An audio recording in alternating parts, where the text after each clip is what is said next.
Episode 18. Suamiku pria lumpuh.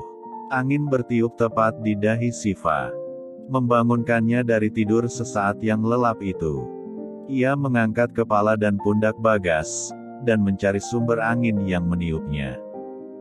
Dan ternyata Bagas yang melakukannya. Ia meniup dahi Siva untuk membangunkannya. Wajar saja, karena ia belum bisa mengeluarkan suara, dan tangannya belum dapat ia gerakan. Udah nyampe. Mas bangunin aku, tanya Siva. Kamu? Dibangunin saya nggak bangun-bangun. Cuma karena ditiup sama Bagas, kamu langsung bangun. Apa maksudnya? Tanya Mama Ayu, yang tampak sewot.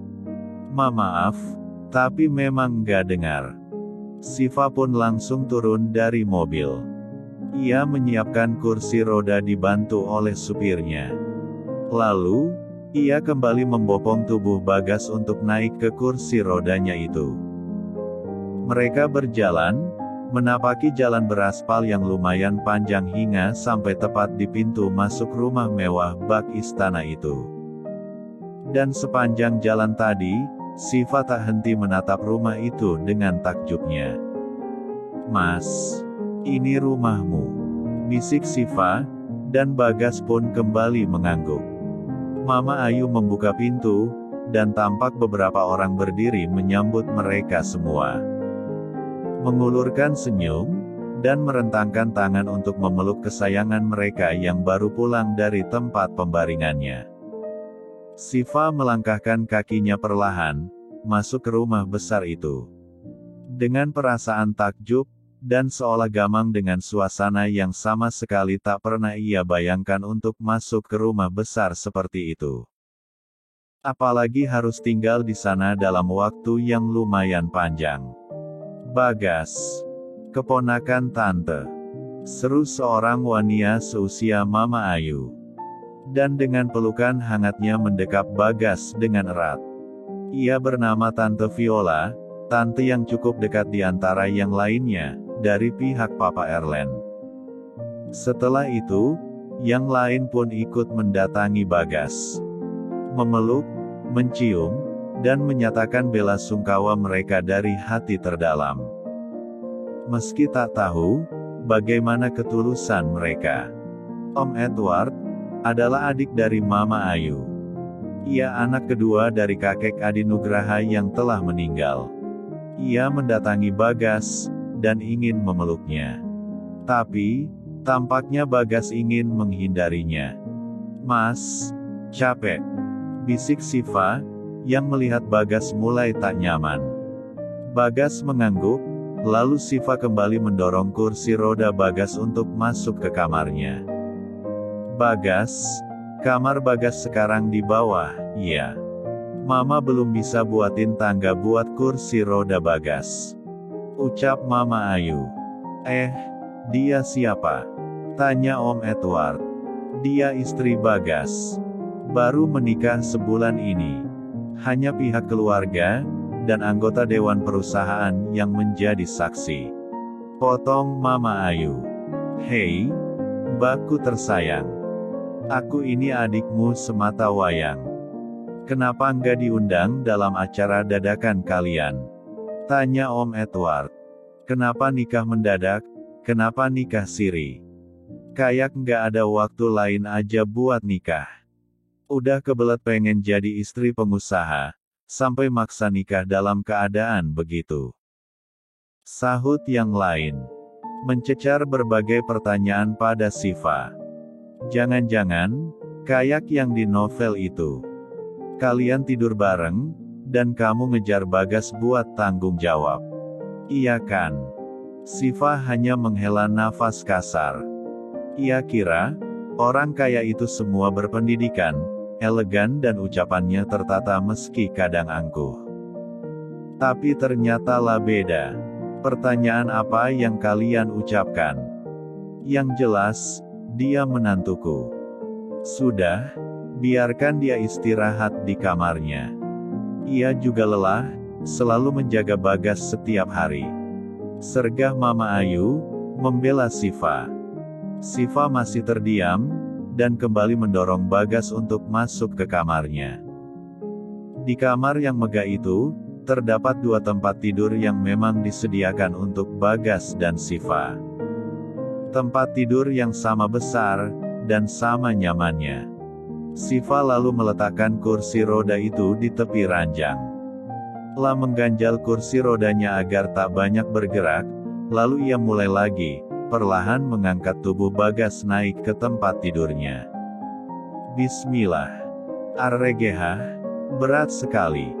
Keluhnya yang mulia berhasil mengangkat tubuh Bagas. Namun, setengah Bagas berdiri, kaki Siva terpeleset. Bruh. Tubuh Bagas jatuh menimpa tubuh Siva.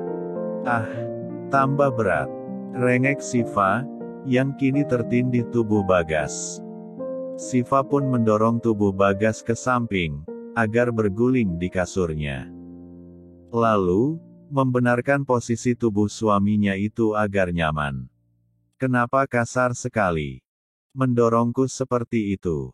Padahal, aku hampir menikmati momen menindih tubuhnya tadi. Episode 19. Kenapa aku masih sulit sekali untuk mengeluarkan suara? Padahal aku ingin segera bisa memanggil namanya dengan mudah. Batin Bagas. Ia berusaha untuk menggerakkan bibirnya, mengeluarkan suara yang biasanya lantang. Ia ingin dapat bercakap dengan Siva. Ingin tahu tentang dirinya, keluarganya, dan semua yang ia anggap menarik dalam hidupnya. Setidaknya, Siva tak terlalu sendiri untuk melayaninya seperti ini. Siva baru saja meminta izin keluar padanya sebentar. Mama Ayu meminta ia agar mengenali rumah ini beserta semua yang tinggal di sana.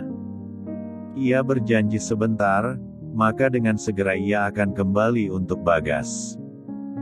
Mas, maaf. Agak lama. Mama tadi memperkenalkan aku sama semua sanak saudara yang tadi. Itu aja butuh waktu yang lama untuk hafal.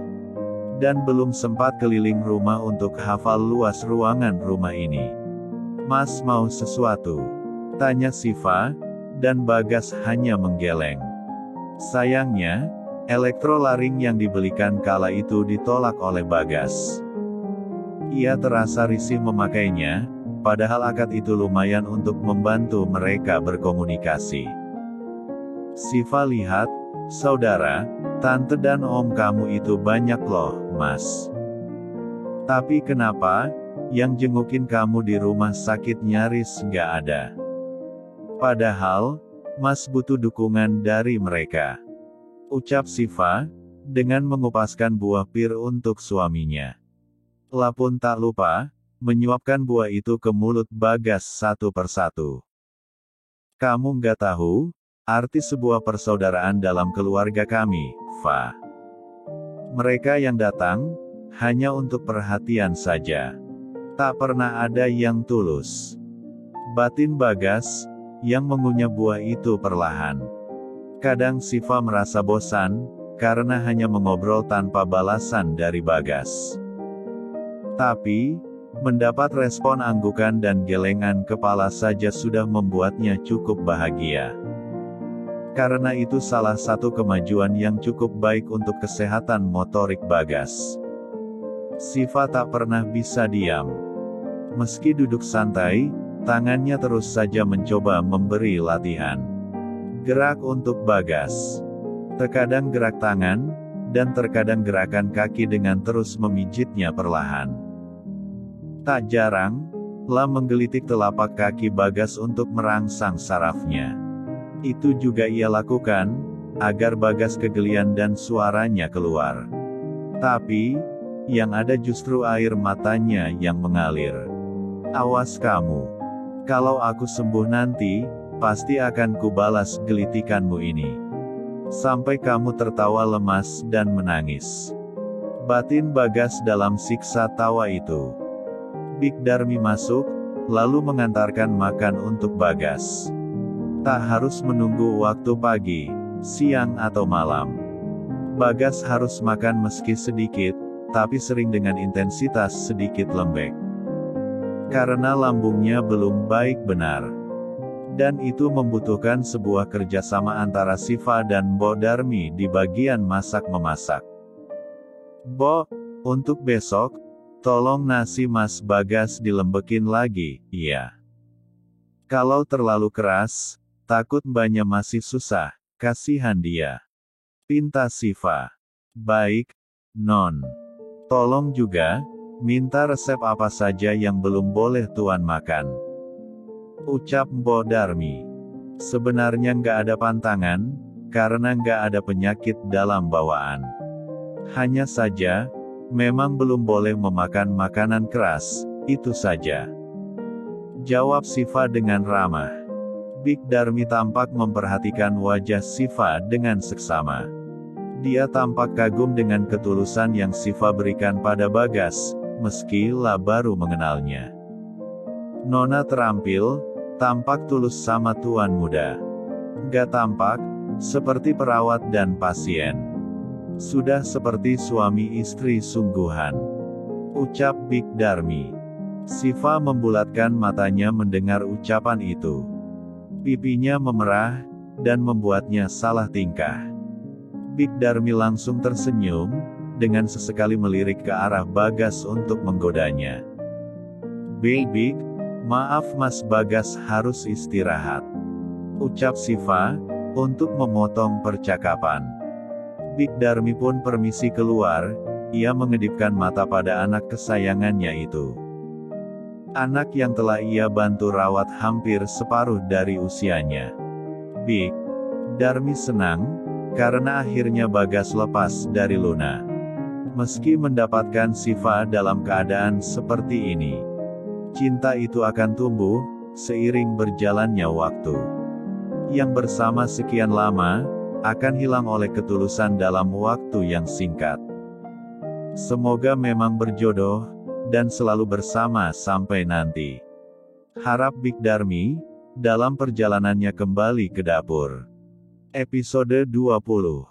Makan malam tiba. Para keluarga yang tadi datang, kembali lagi untuk makan malam bersama. Mereka ingin merayakan kepulangan Bagas saat itu, meski tak semua bahagia seperti kelihatannya. "Selamat malam," ucap Reza, sepupu Bagas, anak Om Edward. "Hei, Za. Gimana kabarnya?" tanya Mama Ayu. "Baik, Tante. Mana Bagas?" "Sebentar lagi keluar kok, tunggu aja." Reza pun duduk dengan santai, sembari memainkan HP-nya. Ia memang akrab dengan Bagas, tapi sejak memperebutkan Luna beberapa waktu lalu, hubungan mereka sedikit renggang. Reza mencoba memperbaiki, ketika tahu Luna telah mencampakkan Bagas begitu saja. "Tante, katanya Bagas udah nikah." "Sama siapa?" tanya Reza. "Sama perawatnya. Dia anak tukang bakso yang bikin Bagas celaka. Jadi dia bersedia nikah sama Bagas buat ngerawat dia. Nikah kontrak. Sampai Bagas sembuh. Tapi, nggak tahu juga. Kemungkinannya sembuh total, kecil," kata dokter. Ucap Mama Ayu, berubah murung. "Maaf ya, Tante," sesal Reza. "Iya, nggak apa-apa. Usahakan jangan perlihatkan wajah sedih kamu di depan dia. Perlakukan dia seperti biasanya, jangan sampai dia sedih." "Baik," jawab Reza. Tak kelang beberapa lama, Bagas pun keluar bersama Siva. Reza menatap Bagas yang sebenarnya begitu memprihatinkan. Lumpuh total, bahkan untuk mengangkat kepalanya saja begitu sulit. Ia pun belum dapat berbicara sampai saat ini. "Hai bro. Gimana kabar lu? Sehat, kan?" sapa Reza dengan senyum renyahnya. Meski dalam hati begitu sakit melihat sepupunya seperti ini. Reza menggenggamkan lengannya, lalu mengarahkan tinjunya ke arah tangan Bagas untuk tos bersama seperti yang sering mereka lakukan dulu. Tapi, kini Bagas tak dapat melawannya seperti biasa. "Hei, Kamu pasti istri Bagas, kan? Sapa Reza, menatap kecantikan Siva yang paripurna. Iya, saya Siva. Istri sekaligus perawat Mas Bagas. Jawab Siva. Reza pun mempersilahkan ia duduk di dekatnya, dan mendorong kursi roda Bagas di sisi sebelahnya lagi. Mereka mengobrol ringan, sembari menunggu yang lain berkumpul dengan lengkap dan memulai makan malam yang mewah itu. "Fa, titip Bagas." "Iya. Dia emang suka bandel, nakal, dan mau menang sendiri. Tapi, hatinya baik kok." "Iya, insya Allah, saya akan jaga dia." Jawab Siva.